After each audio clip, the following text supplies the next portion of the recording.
Je ne veux pas remplir les blancs, je ne veux pas lisser tout cela, en fait. Je ne veux pas transformer tout cela en une sorte de pâte onctueuse. Je veux essayer de garder l'aspérité de ces matériaux.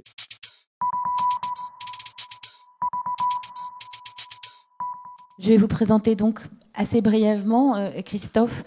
C'est avec La Cache en 2015, qui a reçu d'ailleurs le prix Femina, pas qu'on vous a lu pour la première fois, si on est un lecteur attentif de la presse et même des livres, mais en tout cas que votre notoriété a franchi un cap, sans doute. Et donc La Cage, c'était un récit familial centré sur votre famille paternelle, vos grands-parents essentiellement, vos oncles. Et donc, vous publiez aujourd'hui Le Guetteur, enfin en cet automne, Le Guetteur, qui est un livre cette fois centré sur votre mère, donc encore un récit familial, et qui fonctionne un peu, même si les deux livres sont très différents, comme un diptyque avec La Cache. Et on va en parler pendant cette rencontre. Vous avez été aussi, vous êtes journaliste, vous avez été longtemps reporter à Libération, puis au Nouvel Obs, et vous étiez jusqu'au printemps dernier le rédacteur en chef de la revue 21. Et par ailleurs, le journalisme narratif est un exercice auquel vous vous êtes déjà essayé avec talent dans un récit qui s'appelait Minerai de son, une sorte de récit enquête consacré au commerce mondial de l'étain, on va dire. On sera peut-être amené à en parler puisqu'effectivement, puisque vous êtes à la fois journaliste, écrivain, on va peut-être parler de cette relation entre le journalisme et la littérature, relation qui s'intensifie, semble-t-il, peut-être ces dernières années. Peut-être qu'on va commencer, à moins que vous vouliez réagir à cette présentation. C'est parfait. N'exagérons rien. Peut-être qu'on va commencer par, oui, ce diptyque, disais-je, simplement parce que ce sont deux livres sur votre famille et qu'effectivement, si un personnage, entre guillemets, manquait dans le premier volume, dans La Cache, c'était sans doute votre mère qui en était absente et a posteriori, même comme lecteur, on peut se dire mystérieusement absente. Donc voilà, quelle est comment s'est construit comment se sont construits ces deux récits?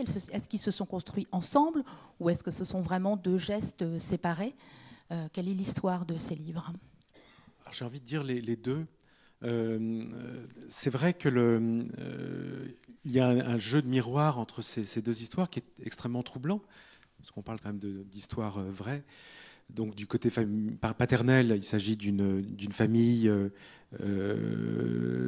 foutraque, assez excentrique, mais qui vit recluse dans un appartement, qui ne sort toujours que groupé, et si possible protégé par la paroi métallique d'une voiture, et qui vit dans la peur de toutes sortes de choses. Et du côté maternel, cette femme qui, effectivement, pendant une grande partie de sa vie, va vivre, elle aussi, cloîtrée dans un appartement avec son chien et hantée par ses démons. Et ça, c'est très, très troublant parce que c'est deux pans de ma famille sont évidemment tout à fait différents, des origines complètement opposées. Et donc, il y a ce mystère déjà. Et c'est vrai que ces deux facettes étaient un peu comme une pellicule photo, vous savez, comme le négatif et le positif. Donc, ce qui était dans la lumière devenait sombre et réciproquement. Donc, quand j'ai commencé à écrire le premier livre, je pensais évidemment à ma mère en l'écrivant. Et donc, c'était effectivement une suite logique, même si j'ai voulu que ces deux livres soient totalement étanches. Ils peuvent se lire tout à fait séparément.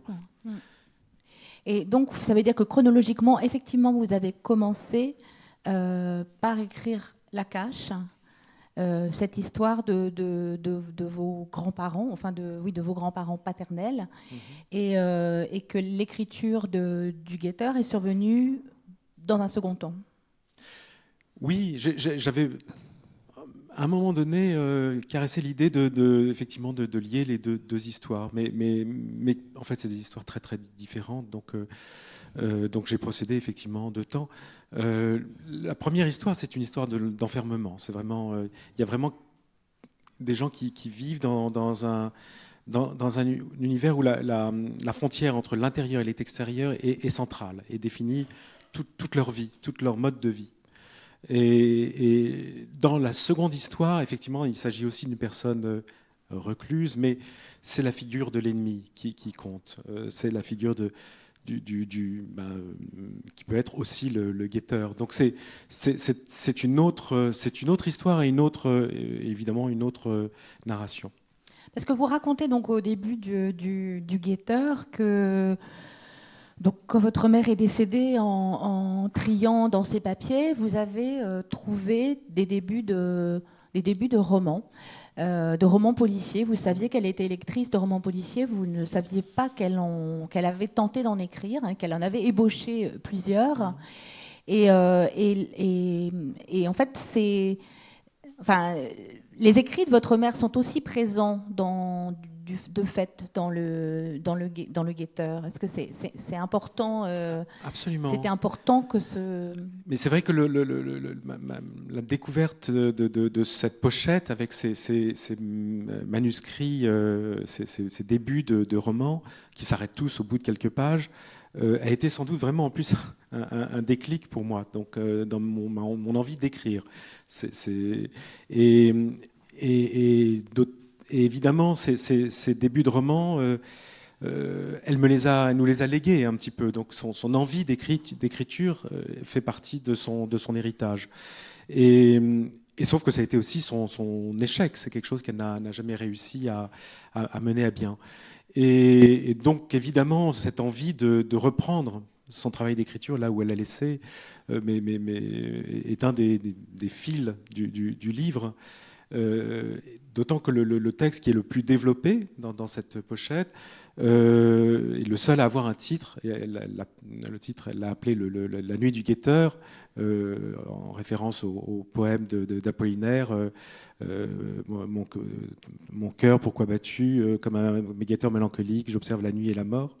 Et ça parle évidemment, d'un homme qui épie des femmes. Et ça faisait évidemment écho à sa propre expérience, parce que ma mère, vers la fin de sa vie, une grande partie de sa vie, était convaincue qu'elle était elle-même épiée, observée, et c'est quelqu'un qui entendait des voix, des sifflements. Donc voilà, donc c'est le point de départ du livre, qui est conçu aussi un peu comme un polar, dans la mesure où je vais essayer de chercher, de découvrir à la fois la suite de ce livre et surtout l'identité du guetteur. Et cette forme de roman policier, de roman policier un peu modianesque, on va dire, hein, c'est pas un détective novel véritablement. Elle est pas imposée, mais elle vient de cet héritage de votre mère, de ce legs qu'elle vous a fait à travers ces 5 débuts de romans. Oui, je dis un peu dans le livre qu'elle m'a légué un titre, comme on lègue un titre nobiliaire, et que ça oblige d'une certaine manière. Donc, mais c'est aussi évidemment une façon pour moi d'explorer une partie de ma mère qui m'était fermée et qui me faisait peur, qui est un peu la folie de ma mère, évidemment, qui se sentait donc observée, épiée, qui était convaincue que ses voisins s'étaient ligués contre elle. Et donc toute cette part de son esprit dans laquelle je n'avais jamais voulu entrer. Et donc c'est évidemment par le biais de la littérature, même policière, que j'affronte pour la première fois finalement ces démons. Donc c'est à la fois un fil narratif, mais c'est aussi une porte d'entrée. Je pense même pour moi la seule porte d'entrée que j'avais dans sa tête. Il ne pouvait pas s'agir pour vous de vous emparer de cette histoire familiale pour en faire un récit classique, j'ai envie de dire quelque chose de linéaire, etc. Enfin, chacun des deux livres, aussi bien La Cage que Le Guetteur, a une forme complètement singulière qui fait effectivement qu'on est véritablement dans la littérature et pas dans le témoignage ou dans le récit familial. Il fallait en passer par la forme, pour vous.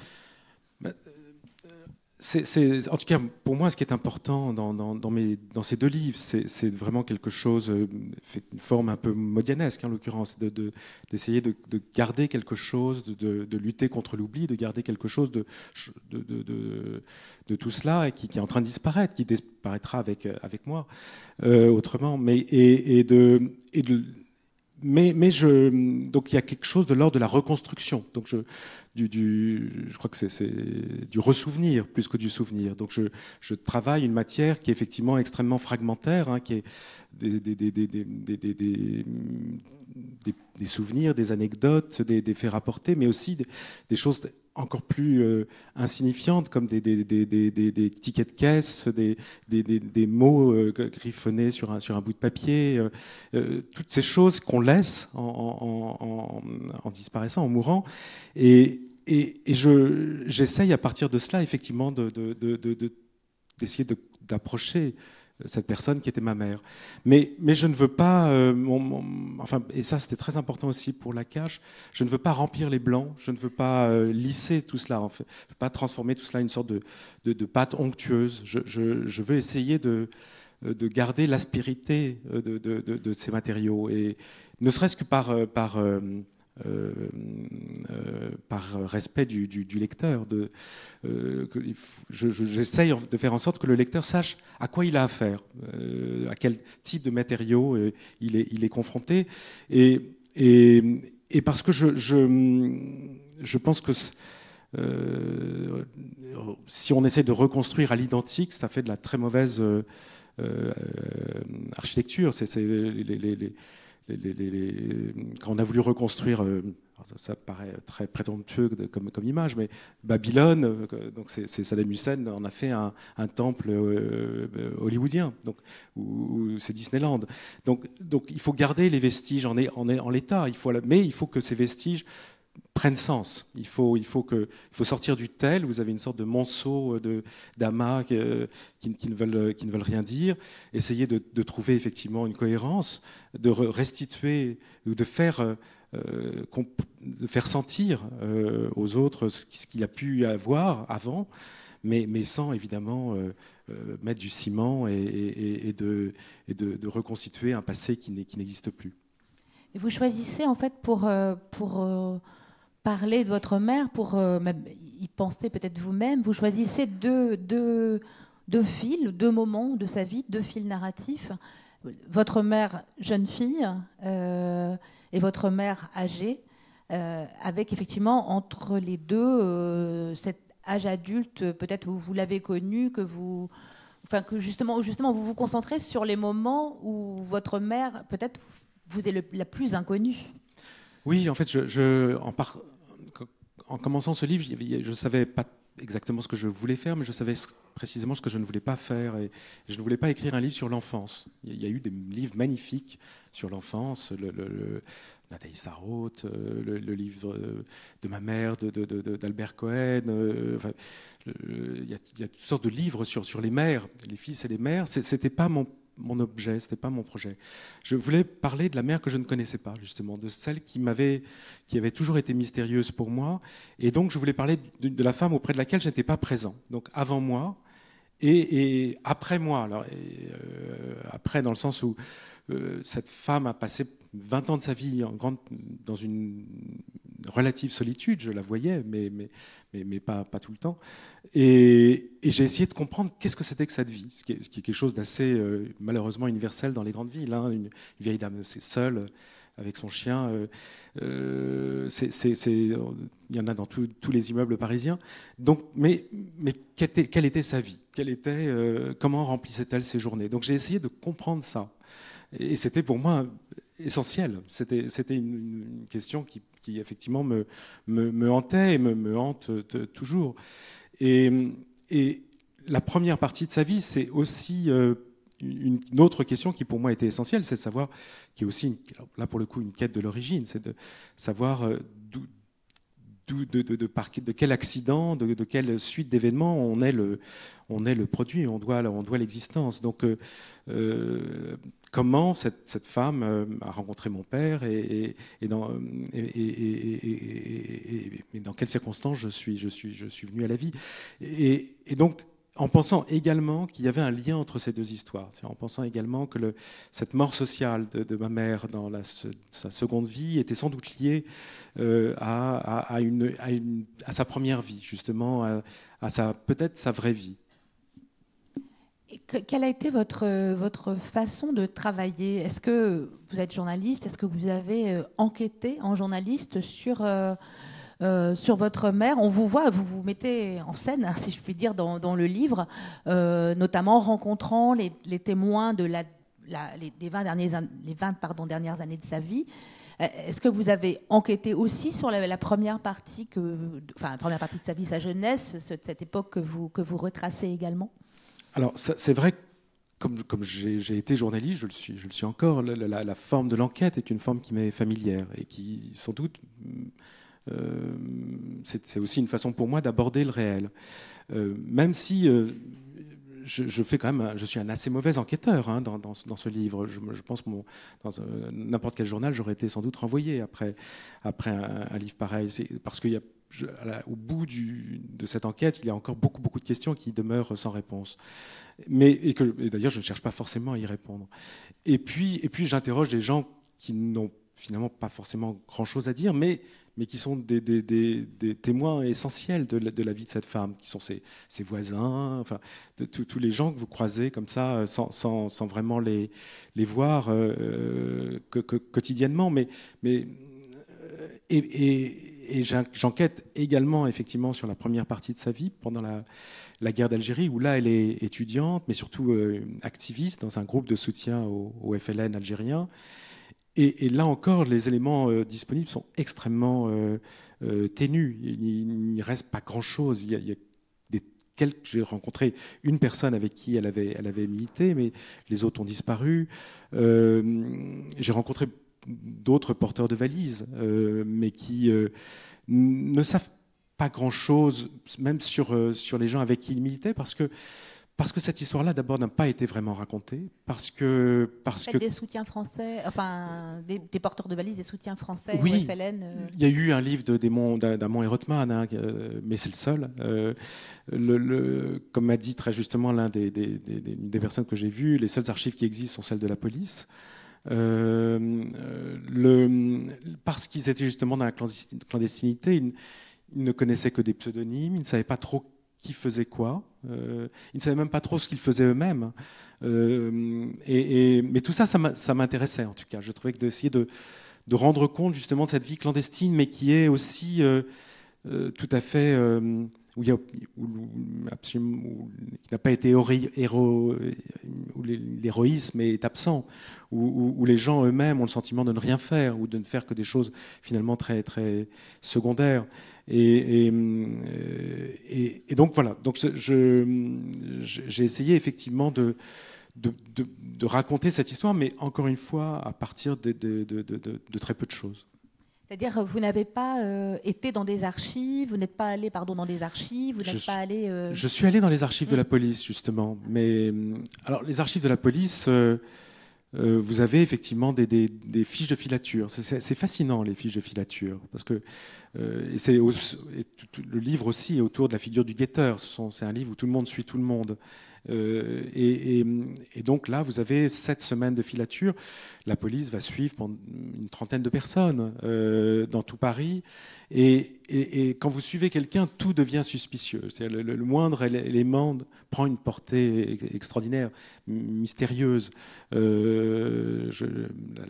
plasticienne Sophie Calle, d'ailleurs, avait fait tout un travail là-dessus, qui était en se faisant suivre par un détective privé. Et c'est vrai que le détective trouvait que dès qu'elle rentrait dans un immeuble, il se passait forcément quelque chose d'essentiel, ou voire de criminel. Et là, c'est pareil. Vous avez effectivement des fiches qui qui décrivent comme ça à la minute près ce que fait ces personnes, qui s'interrompent. D'ailleurs, ces filatures s'interrompent toujours sous le coup de 18 heures. À ce moment-là, le surveillé est toujours rentré chez lui. En fait, je pense que le policier a envie, lui, plutôt de retrouver sa famille. Mais encore une fois, à partir de ces fiches de filature, on ne peut pas en déduire grand-chose. Finalement, on peut arrêter des gens, mais démanteler un réseau, on peut faire des choses comme ça qui relèvent effectivement de travaux de police, mais le reste toujours mystérieux. Et vous êtes d'accord avec cette... Enfin, quand je qualifiais votre enquête de un peu modianesque, vous êtes d'accord avec cette référence à Modiano? Je suis hyper flatté. Non, j'adore Modiano, donc bien sûr. Voilà, vous êtes lecteur de Modiano, vous êtes sensible à cet univers, justement, d'enquête dans l'opacité, et d'opacité qui ne fait que s'accroître au fur et à mesure qu'on enquête. Je pense qu'il y a deux choses qui me parlent dans Modiano. C'est d'abord effectivement le mystère, le mystère qui reste insondable. Et la peur de l'oubli, la peur que les dernières traces de ces personnes juste disparaissent. Donc d'essayer de sauver tout ce qu'on peut de la disparition. Et ça c'est effectivement des choses qui me sont, que je ressens très profondément. Quand je vous avais rencontré avant l'été, puisqu'effectivement, ayant lu votre livre et beaucoup aimé votre livre, j'avais demandé à vous rencontrer en mois de juin. Et vous évoquiez cette situation très différente de votre famille paternelle et de votre mère, à savoir une famille paternelle qui avait tendance à ne rien garder. Vous parlez là de toutes ces archives que votre mère a constituées, des archives de choses très quotidiennes, de factures, de tickets de caisse, de tas de choses. Tandis qu'effectivement, dans votre famille paternelle, c'est plutôt le vide. On n'a rien gardé, même les choses qui symboliquement peuvent paraître extrêmement importantes, les objets. Rien n'a. Enfin, voilà, il y avait une façon de se délester en permanence de tout. Oui, tout à fait. Je pense que sans doute parce que cette famille avait, à un moment donné, contemplé la possibilité de sa propre disparition. Elle voulait vraiment que la famille de votre grand-mère, hein, ma grand-mère, paternelle, pardon. Voilà, à cause de la Seconde Guerre mondiale. Je pense qu'elle voulait que rien ne lui survive. Donc, il n'y avait aucune forme dans cette famille de patrimonialisation. Donc, les choses étaient jetées au fur et à mesure. Il n'y a quasiment pas de photos dans cette famille. J'ai pratiquement pas de photos de mes grands-parents. Sinon, une toute petite photo où on les distingue à peine. On ne garde pas les lettres, les objets effectivement les plus symboliques, les iconiques, comme des objets comme le samovar, comme mon arrière-grand-mère a ramené d'Odessa. Enfin, tous ces objets qui nourrissent la légende familiale ont disparu également. Donc, c'est une famille où il n'y a même pas de tombe. On ne sait pas où. Je pourrais en parler longtemps, mais je ne sais pas où sont enterrés mes grands-parents. Et je ne suis même pas sûr que mes oncles et mon père le sachent précisément. Ça s'est fait rapidement, presque en catimini. Il y a un tel refus de la mort qu'il n'y a pas de tombe ni à fleurir, ni sur lesquelles on déposait des petits cailloux. Et ma mère, non, c'est tout le contraire. Ma mère était quelqu'un qui ne jetait rien. C'était même presque effrayant. C'est quelqu'un qui gardait tout, donc 20 ans de factures, des cimetières de bouteilles vides, des talons de carte bleue dans des caisses entières, et des carnets. Elle avait laissé énormément de carnets, une sorte de journaux intimes. Et évidemment, quand vous, à un moment donné, ce que tout le monde en a sans doute fait l'expérience, vous devez vider l'appartement du défunt, et qui est une sorte de seconde mort, de second enterrement, hein. Et d'autant que dans son cas, il s'agissait de quelqu'un très, très, très secret, hein, comme je disais, et qui ne supportait pas qu'on fouille dans ses affaires. Et donc, il y a un côté détrousseur de cadavres, c'est épouvantable, hein. Donc, quand vous videz un appartement, parce que vous jetez essentiellement. Et vous tombez sur des choses qui sont beaucoup plus intimes. Et là, la plupart du temps, on les a jetées. Justement, on a voulu respecter son intimité. J'en ai gardé quelques-uns. J'ai gardé une dizaine de carnets sur peut-être 200. Et quelques éléments, effectivement, dont je fais état dans le livre. Mm. Non, je suis très saisie par ce que vous dites sur vos grands-parents et le fait, enfin, quand on a lu La Cache et qu'on voit la proximité que vous aviez avec vos grands-parents et le fait que vous ne sachiez pas où ils sont enterrés, ça me stupéfie. Ouais. Mais je trouve ça, enfin, c'est vertigineux presque, je trouve, comme énigme. Est-ce que vous avez écrit d'une certaine manière pour comprendre quelque chose ou apprendre quelque chose de votre mère? Est-ce que vous avez écrit Le Guetteur dans ce but ou pas du tout en fait? Et si oui, est-ce que vous avez appris ou compris quelque chose de sa personnalité? Quand vous écrivez un livre, vous comprenez le personnage que vous allez recréer dans le livre. Ce personnage-là, oui, vous le maîtrisez, puisque vous êtes l'auteur du livre.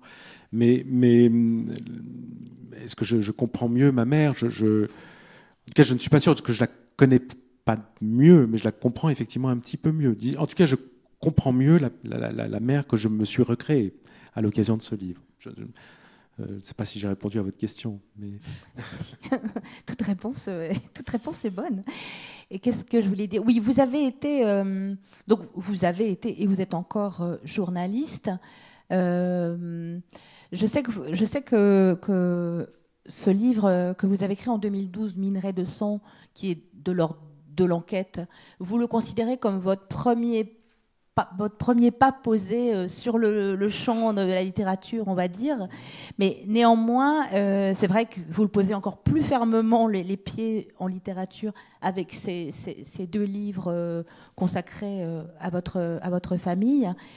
Est-ce qu'il y a un lien entre voilà, faire le pas, franchir le pas, si tant est qu'il s'agisse d'un pas ou d'un grand pas, d'un petit pas entre le journalisme et la littérature et un sujet familial, intime, important? Oui, il y a un pas, bien sûr, hein, mais d'une certaine manière, la cache était... Parce que le Minerai de sang, c'est un voyage. Donc, comme il y avait une guerre qui dure toujours, d'ailleurs, dans l'Est du Congo, extrêmement meurtrière, et dont l'enjeu était justement le contrôle des minerais, j'avais eu comme projet de suivre un minerai depuis la mine, qui était contrôlée par un groupe armé, jusqu'à son utilisation finale dans l'industrie électronique. Donc c'est un long voyage. Je suis des petits cailloux comme ça. Et là, dans la cache, c'était aussi un voyage. Je rentrais dans une maison, mais je l'avais vraiment conçu comme une sorte de voyage, puisque je me déplace à l'intérieur de cette maison, un peu comme sur une table de jeu, un peu comme sur une table de Cluedo. Mais donc il y a toujours, oui, chaque livre est un peu la suite du précédent, mais je pense, mais pour chaque écrivain, ça doit être un peu la même chose. Mais bien sûr, il y a une différence très grande entre le journalisme et la littérature, même quand cette littérature s'appuie sur le réel, dans la mesure où le journalisme, il y a d'une certaine manière une obligation d'exhaustivité, et d'explorer toutes les pistes, de tout dire. Et dans mes deux romans vrais, je ne sais pas comment vous voulez les appeler, je ne dis pas tout. Je ne cherche pas à ouvrir tous les tiroirs. C'est pas mon objet. Il y a aussi il y a une exhaustivité et une forme quand même d'objectivité, en tout cas de rapport à la vérité différent. Parce que par exemple dans Le Guetteur, quand vous décrivez votre mère dans des cafés dans les années 60... là, on est dans la fiction. On est dans la fiction. On est dans la fiction. On est dans la fiction, bien sûr. Oui, oui, non, tout à fait. Et votre grand-mère était romancière, votre père était un sociologue, mais il est aussi poète, votre oncle est plasticien, votre mère, si elle n'a pas publié, a écrit des ébauches de romans et aurait aimé être romancière. Est-ce qu'il y a il y a un gène de la création dans votre double lignée? Je pense que j'en sais rien. Enfin, je pense qu'il y a un rapport compliqué au réel, parce que, en tout cas, mais dans des deux côtés d'ailleurs, la réalité est perçue comme parfois comme menaçante, comme dangereuse, comme vertigineuse, et donc elle suscite évidemment une double envie ou une double tentative à la fois de contrôler cette réalité par le biais de l'écriture ou d'un travail artistique, et aussi de la comprendre. Et je pense que dans cette famille, si mon père est devenu sociologue, donc analysant la structure les structures sociales, ou si mon oncle Christian est devenu artiste, chacun interroge le réel à sa façon et essaye aussi de le maîtriser. Donc, et c'est sans doute lié effectivement à cette pathologie familiale, ou ce traumatisme collectif. Et pour vous, devenir journaliste, dans un premier temps, c'était aussi est-ce que c'était le goût de l'écriture, parce que dans le journalisme il y a de l'écriture, oui. Ou est-ce que c'était aussi à votre manière, à votre façon, continuer à interroger le réel je pense, oui, parce qu'on vivait quand même de façon assez cloîtrée, donc avec vraiment un sentiment très fort de la frontière entre l'intérieur et l'extérieur, qu'il y avait un ailleurs, et l'ailleurs commençait dès le portail franchi. Hein, donc, et ça développe aussi une curiosité. On a juste envie de voir ce qui se passe de l'autre côté de la porte. Mais l'extérieur est perçu comme la vie sociale est perçue presque comme étrange, comme justement extérieur à soi, et donc comme un objet d'étude. Et je pense que si je suis parti comme journaliste dans des pays assez lointains, c'est sans doute pour ça. C'est parce que j'avais envie de voir d'autres vies que la mienne, et de comprendre comment qu'ils sont et comment ils vivent. En tout cas, est-ce que le journalisme, vous considérez que ça a été je dirais pas une préparation à l'œuvre littéraire dans laquelle vous vous êtes lancé ensuite, hein, mais est-ce que ça a été un sas, ou est-ce qu'il y a une continuité, une forme de logique ou de naturel entre le journalisme et la littérature dans le cas de votre parcours? Ça, c'est autre chose. D'un point de vue professionnel, d'une certaine manière, j'ai assisté à je ne devrais peut-être pas dire ça, parce qu'on est invité par Télérama, mais à la fin d'un monde. Je suis devenu journaliste en début des années 90, à Libération, qui était à ce moment-là un journal moi, que je trouvais génial, extrêmement vivant. Et aujourd'hui, il y a de moins en moins de lecteurs. Donc c'est un monde sur le déclin, en tout cas. Et c'est vrai qu'évidemment, quand on est journaliste, on s'interroge sur cette lente agonie, nous pose question. Comment faire pour essayer de freiner quelque chose qui paraît presque irrésistible, et comment répondre aux attentes des gens. Donc oui, moi je suis venu petit à petit à l'idée qu'on ne pouvait plus faire du journalisme comme on faisait jusque-là. C'est-à-dire qu'on ne peut pas simplement informer. L'information, pour plein de raisons, avec Internet, c'est devenu une denrée gratuite. C'est quelque chose qui est disponible, il suffit de se pencher. Elle vous vient à vous même sans que vous la cherchiez.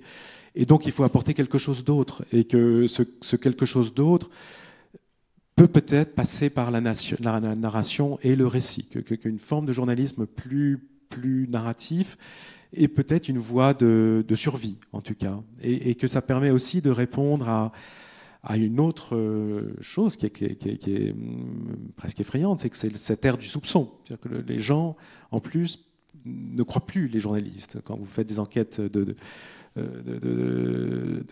sondages de popularité, les journalistes arrivent presque en dernier. Donc il y a ce sentiment que que les journalistes mentent, qu'ils sont dans une sorte d'entre-soi, et comment lutter contre cela. Donc et le passage par le récit permet effectivement de rétablir une forme de confiance, et aussi dans ce récit, je pense qu'il faut que le journaliste soit présent d'une certaine manière. Il faut qu'on sache d'où il parle.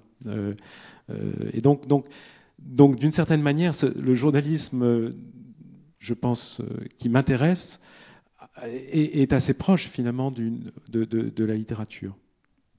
Et parallèlement, on voit bien que dans la littérature, de plus en plus on lit, quand on reçoit les livres et qu'on lit ce qui paraît, il y a de plus en plus de ce qu'on appelle des romans vrais ou des romans documentaires ou que le réel est devenu quelque chose. Le fait de coller avec la réalité est devenu presque quelque chose de qualitatif pour la littérature. En tout cas, il y a une demande du public pour du réel au moins autant que pour du romanesque désormais. Oui, tout à fait, oui. Mais je pense qu'on est dans. Oui, je sais pas, ça vous inspire quelque chose, une réflexion? Non, mais c'est vrai que je pense qu'on a le sentiment d'être à la fois qu'on n'a jamais été autant informé et qu'on n'a jamais aussi peu compris le monde qui nous entoure. Et c'est cette dualité qui, je pense, explique cette envie d'une littérature du réel, parce que les gens sont en demande de clés, mais ces clés peuvent évidemment passer elles passent par l'intime, elles passent aussi par des histoires singulières, elles passent par et par une forme d'écriture qui ne soit pas non plus en surplomb. On ne vous dit pas ce que vous devez penser, lire, comprendre, où on essaye d'être sur un même pied avec le lecteur, d'une certaine manière. Vous pensez que vous pourriez un jour écrire un roman de pure imagination, vous-même? Est-ce que l'imagination, c'est quelque chose qui vous intéresse, qui vous motive? D'abord, je ne suis pas sûr que même les ouvrages de pure fiction soient des ouvrages de pure imagination. Je pense que ça n'existe pas. Ils se nourrissent évidemment du réel. Et surtout, ils se nourrissent de la vie même de l'auteur. Donc après, il y a une part de pourcentage. À quel moment bascule-t-on dans la fiction et quitte-t-on le récit? Est-ce que c'est à 50%, à 60%? Mais sinon, de l'imagination, il y en a partout, tout le temps. Évidemment, j'essaye d'imaginer, me mettre à la place d'eux, de voir un lieu où je n'ai jamais mis les pieds. Donc tout ça fait appel à l'imagination. L'imaginaire est constamment présent. Mais je trouve intéressant, en tout cas, de partir du réel et qu'il y ait quand même, que ce soit une vraie contrainte. Je pense que j'aurais du mal à écrire sans contrainte. Et qu'il y a une forme de droit d'inventaire aussi de la part de ceux sur lesquels j'écris. Comme disait, je crois que c'est Emmanuel Carrère qui utilise cette expression, qui est une belle expression, je trouve, qu'on ne peut pas écrire n'importe quoi. Voilà. Et est-ce que vous êtes devenu écrivain, je dirais pas sous l'influence, mais voilà, je sais pas comment dire. Est-ce qu'il y a des écrivains qui vous ont donné envie d'être écrivain vous-même, d'écrire vous-même? Est-ce que c'est le fait d'être lecteur? C'est vrai que là, je citais Carrère. Ouais. Carrère, oui, ça m'a donné envie d'être écrivain. Il y a des écrivains qui sont des passeurs, qui ont été des passeurs entre justement, et qui ont, en plus, qui se sont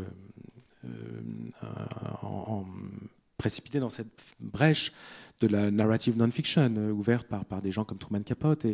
Et ça, c'est vrai que ces écrivains-là, en tout cas, ont été pour moi des modèles, oui, c'est quelque chose, en tout cas, qui m'intéresse, moi. C'est plutôt ce type de littérature que j'ai envie de faire. Je pense qu'au stade où nous en sommes de cette rencontre, si quelqu'un souhaite...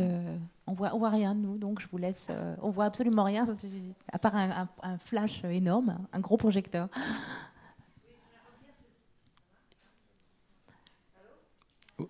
Ouais. Non. Allez-y.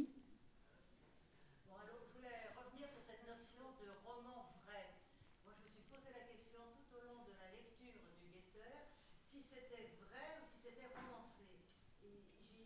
très à l'aise là-dessus. Je voudrais en savoir plus.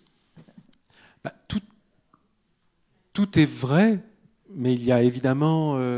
tout part du vrai, en tout cas. Sauf à un moment du livre, mais que je ne veux pas non plus déflorer le livre, mais où j'émets une hypothèse, mais je la présente comme telle, hein, à la toute fin du livre. Ça, je ne le sais pas. Mais le reste est vrai, oui, tout le reste est vrai. Mais encore une fois, le vrai, entendons-nous, hein, j'ai la connaissance d'un lieu, je sais que dans ce lieu, des gens se sont réunis, mais je ne sais pas à quelle date, quelle heure, qu'ils étaient précisément. Je pars si vous parlez faites référence à la période algérienne. À la fin de sa vie, c'est moi, enfin c'est le narrateur qui essaye effectivement de comprendre et de collecter des éléments. Mais là, oui, tout est vrai. Oui, il y a bien eu un monsieur qui s'appelait Attalus Taylor et qui a inventé un personnage de dessin animé que vous connaissez peut-être, qui s'appelle Barbapapa. Et qui, vous savez, c'est une sorte de boule rose qui pouvait prendre toutes les formes et qui, pour ma mère, cet homme, qui certainement n'a jamais rien fait contre elle, mais c'est pas le propos, et incarnait en tout cas la figure du persécuteur. Donc elle était convaincue que cet homme la poursuivait, y compris à chaque fois qu'elle déménageait. Et donc cette figure-là, oui, elle existe bien. Donc tout ça est vrai, oui. Et madame, attendez, le micro arrive. Vous avez parlé d'Emmanuel Carrère et de Truman Capote. Je avais noté sur carnet pour vous poser la question. Mais moi, je pensais à un autre écrivain qui s'était saisi de quelques rares objets pour réécrire la vie de ses parents qu'il n'a quasiment jamais connus. C'est Marcel Cohen. Oui. Sur la scène intérieure. Tout à fait, oui, c'est un livre magnifique. Du coquetier en bois. J'ai découvert assez récemment, c'est un très très beau livre, oui. Voilà, Mais je pense qu'il a tout à fait raison. Je crois qu'il dit que les objets ont une aura, et que chaque objet est porteur d'une histoire. Et donc, effectivement, et ça c'est quelque chose que j'avais ressenti très fortement dans mon livre précédent qui se passait donc, dans une maison. Même si la plupart des objets dont je parlais ont disparu. Je les ai, des objets que j'ai connus, côtoyés, touchés quand j'étais petit, mais qui, aujourd'hui, il ne reste plus rien. Oui.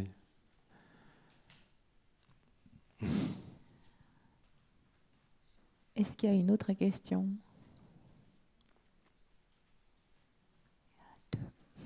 Vous d'abord et ensuite ça viendra jusqu'à vous. Oui, vous parliez tout à l'heure du droit d'inventaire. Une question que je voulais déjà vous poser quand vous étiez venu à Montreuil. Qu'a pensé votre sœur du livre sur votre mère, comment elle l'a vécu? Et du coup, un peu la même question à propos de la cache. Comment ça a été perçu? Vous parliez aussi du respect. Je trouve effectivement que ce sont des livres très respectueux, mais comment ça a été perçu par votre famille paternelle mais, écoutez, moi, alors pour la cage, déjà, j'avais fait lire le manuscrit avant publication, et donc ils l'ont tous lu. Et j'étais évidemment très très inquiet de leur réaction, mais parce que je ne sais pas trop ce que j'aurais fait, hein, si l'un d'entre eux m'avait dit voilà, je ne souhaite pas que ce livre sorte. Et l'aîné des trois frères m'a dit écoute, il y a dans le livre quelque chose qui vraiment me gêne. Et ça, j'étais très embêté parce qu'effectivement, je le présente quand même, quelqu'un que j'adore, mais comme un peu comme quelqu'un d'un peu schizophrène qui a vécu, qui a dormi au pied du lit de sa mère jusqu'à la fin, qui ne s'est jamais marié, qui des gens qui ne se lavent jamais. Plein de raisons pour lesquelles il aurait pu trouver que ce n'était pas un portrait particulièrement flatteur. Et qui m'a dit, écoute, il y a une seule chose qu'il faut que tu changes dans le livre, c'est que je décrivais les séances de reprise des cartes du Parti communiste français dans le 7e arrondissement de Paris. Et parce que c'était le 7e, c'était des communistes, mais quand même des grands bourgeois. Et donc ça ressemblait un peu à une sorte de soirée mondaine. Et il y avait des gâteaux qui circulaient, des sortes de petits fours. Et c'était une fille de Jabès, je crois, qui les cuisinait, et c'était ignoble, innommable, et personne ne voulait manger. Il y avait toutes sortes de stratégies pour essayer d'éviter ce plateau, etc. Donc je racontais cette scène que je trouvais rigolote. Il m'a dit, c'est pas possible, je la rencontre dans le quartier régulièrement. Si jamais elle lit ce livre, c'est vraiment, elle sera furieuse, etc. Donc j'ai retiré cette scène. Voilà. Donc pour prouver quand même que dans cette famille, il y a une certaine tolérance, en tout cas à l'égard de ce qu'on peut écrire sur nous-mêmes. En ce qui concerne ma sœur, elle, je lui ai proposé de lire le manuscrit. C'est quand même une histoire assez dure, douloureuse. Elle n'a pas souhaité le lire. Donc elle m'a dit, je le lirai plus tard. Et donc voilà, je lui ai laissé cette liberté-là. Il y avait, oui, une autre question. Oui, bonjour. Je voudrais revenir sur la découverte des 200 carnets que vous avez faites sur votre mère. C'est une question qui me turlupine, dans le sens où moi je suis issue d'une famille aussi où il y a, j'ai trouvé très peu de traces de ma famille d'origine ukrainienne et très peu de traces d'origine de ma mère d'Algérie.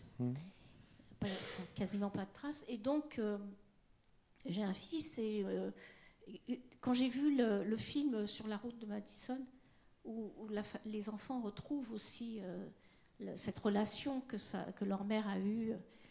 Et donc, moi, j'écris, j'ai tout le temps un carnet avec moi et j'écris. J'écris des tas de choses qui me passent par la tête. Et depuis quelques années, ma question est, qu'est-ce que je conserve pour mon fils ou pas ? Qu'est-ce qui serait bon ou pas bon, sur quoi il doit tomber ? C'est une véritable question. Non, vous avez raison. Parce que moi, à l'heure actuelle, je ne me vois pas les jeter ou les brûler. Mais d'un autre côté, je me dis, il peut m'arriver quoi que ce soit n'importe quand. Est-ce qu'il doit tomber dessus ou pas ? Et en même temps, j'ai cette histoire, qu'est-ce que je laisse comme trace derrière moi ? C'est très complexe. Non, mais vous avez tout à fait raison. Ce qui est dans tous ces objets qu'on laisse après la mort, on ne dit pas quel est leur statut. Est-ce que c'est des objets qu'on lègue, justement, comme on lègue je ne sais pas quoi, sa canne à pêche à son fils je ne sais pas pourquoi cette image-là me vient en tête, d'ailleurs. Mais donc, effectivement, il faudrait idéalement qu'il y ait une notice qui associée à chacun de ces objets.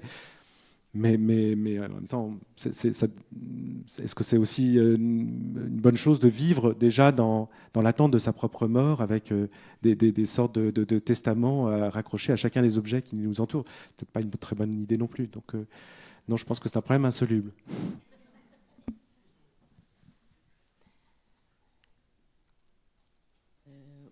Oui. Non, moi je me demandais quelles étaient les passerelles, enfin s'il y avait des passerelles et quelles étaient-elles entre votre travail et celui de votre oncle, Christian. Parce qu'on parle d'inventaire, on parle de...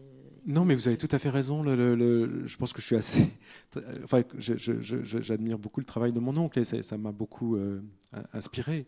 Et lui travaille beaucoup sur lui, il appelle ça le revenir. Donc il a toute une théorie sur le revenir, comment on fait revenir à la poêle des restes trouvés dans le frigidaire. Donc c'est une jolie image d'ailleurs. Mais donc... effectivement, je pense que ce qui l'obsède, et ça se comprend pour plein de raisons, c'est de lutter encore une fois contre l'oubli, c'est de garder une trace, mais tout en essayant de semer enfin de garder la trace, mais d'essayer aussi de semer les gens qui pourraient essayer éventuellement de suivre, parce qu'il passe son temps aussi à dissimuler ces traces. Donc il est à la fois dans l'exposition et dans la dissimulation. Donc, puisqu'il mélange, par exemple, les seules photos de famille qu'on a, lui-même les a utilisées dans ses installations, qu'il a mélangées avec des photos d'anonymes. Et donc il y a toute cette réflexion-là que je trouve en tout cas passionnante.